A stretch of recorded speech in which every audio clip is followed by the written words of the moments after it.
जीवित, पवित्र और धर्मी परमेश्वर प्रभु यीशु के पवित्र और मीठे नाम में मेरी ओर से आप सारे भाई बहनों को नमस्कार। जय मसीह की, प्रेज द लॉर्ड। कैसे हैं आप सब? उम्मीद करते हैं बिल्कुल ठीक हैं आप सब। विषय की ओर जाने से पहले मैं आप सारे भाई बहनों का स्वागत और अभिनंदन करता हूं आपके अपने चैनल बाइबल न्यूज चैनल में। मेरे प्रियो, जैसे कि आज का विषय आप देख रहे हैं, विश्वास कैसे प्रभु पर आता है, यही आज का विषय है। और विश्वास तब आएगा जब हम प्रभु के वचन पर बने रहेंगे और ध्यानपूर्वक एक चित्त होकर हम जब प्रभु के वचन पर बने रहेंगे तभी हम विश्वास आता है। और आज हम इन बातों को प्रभु के वचन से सीखेंगे। वीडियो में अंत तक बने रहिएगा, तब इन बातों को आप सीख सकते हैं और जान सकते हैं। तो आइए हम वचन पढ़ेंगे। लूका रचित सुसमाचार 10 अध्याय उसका 38 से 42 तक पढ़ूंगा। यहाँ कितनी अद्भुत रीति से प्रभु ने बताया है, हमको केवल परमेश्वर के वचन को सुनने ही से विश्वास आता है। ये हम बाइबल में हर जगह पढ़ के, पूरी बाइबल में पढ़ के जानते हैं। तो आइए हम वचन पढ़ेंगे। 38 में लिखा है, जब वे जा रहे थे तो वह एक गांव में गया और मार्था नामक एक स्त्री ने उसे अपने घर में उतारा। किसको? प्रभु यीशु को उतारा। मरियम नामक उसकी एक बहन थी, वह प्रभु के चरणों में बैठकर उसका वचन सुनती थी। किसके चरणों में बैठकर? प्रभु यीशु के चरणों में बैठकर ध्यान पूर्वक, बिल्कुल ध्यान लगाकर उसके वचनों को सुनती थी। कौन? मरियम। परंतु मर्था सेवा करते करते घबरा गई और उसके पास आकर कहने लगी, हे प्रभु, क्या तुझे कुछ भी चिंता नहीं कि मेरी बहन ने मुझे सेवा करने के लिए अकेली ही छोड़ दिया है? इसीलिए उससे कह कि मेरी सहायता करे।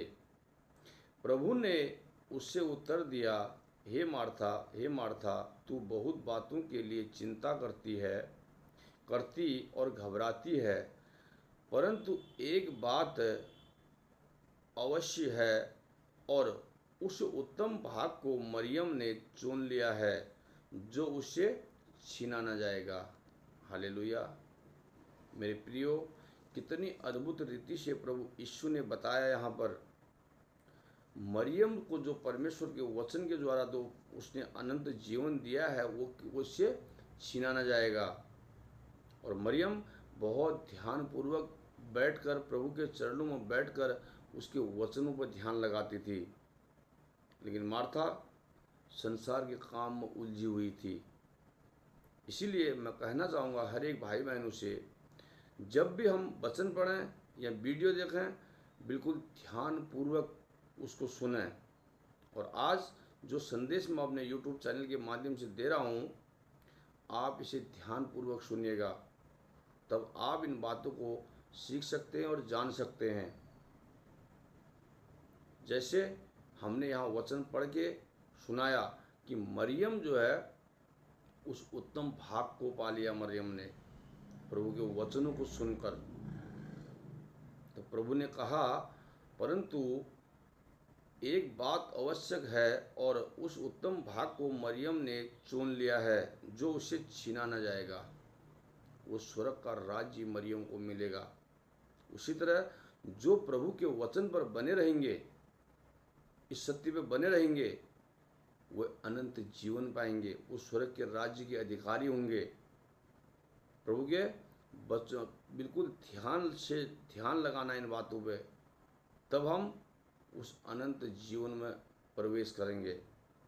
एक वचन और पढ़ेंगे प्रियो, रोमियो 10 उसका 16, 17, 18। यहाँ भी वही बात बताई जा रही है। यहाँ लिखा है, परंतु सब ने उस सुसमाचार पर कान न लगाया। कौन कहता है?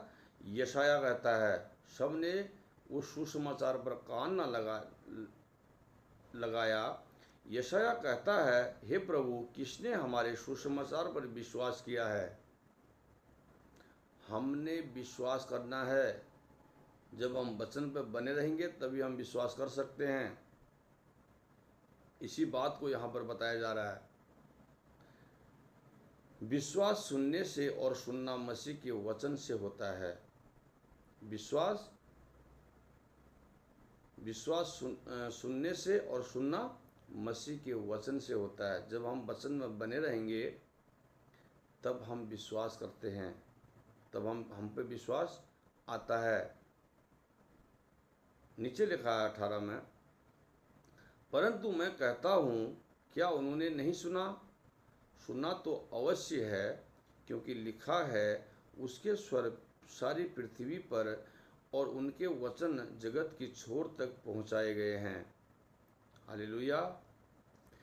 परमेश्वर का सत्य सुसमाचार जो है आज सारे संसार में प्रचार हो रहा है, लेकिन उस पर ध्यान बहुत कम ही आदमी दे रहे हैं। जो इस पर ध्यान देंगे और प्रभु के वचन पर बने रहेंगे, वो विश्वास से अनंत जीवन पाएंगे।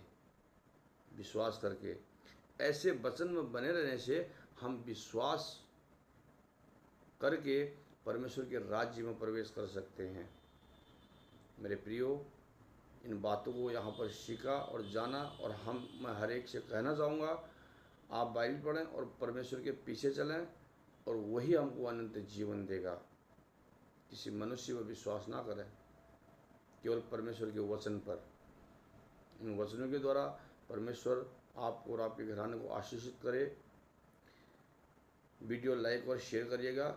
सबको जय मसीह की। अगले वीडियो में फिर मिलूँगा। God bless you.